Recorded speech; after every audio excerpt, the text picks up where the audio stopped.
তা বাবা, মিষ্টি কি জন্য?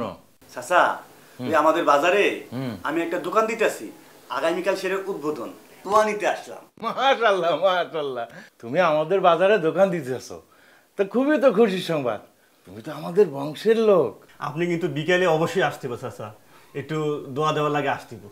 আরে তুমি দাওয়াত দিছো আর আমি তোমার দোকান উদ্বোধনে আসবো না?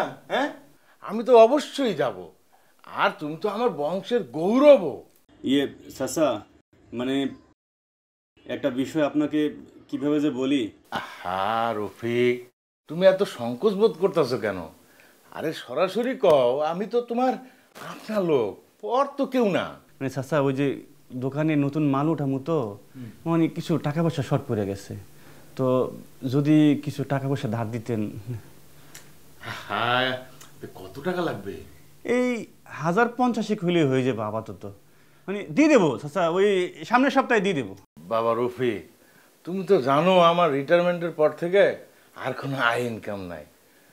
তবে 50,000 টাকা আছে, অন্য একটা কাজের জন্য রাখছিলাম।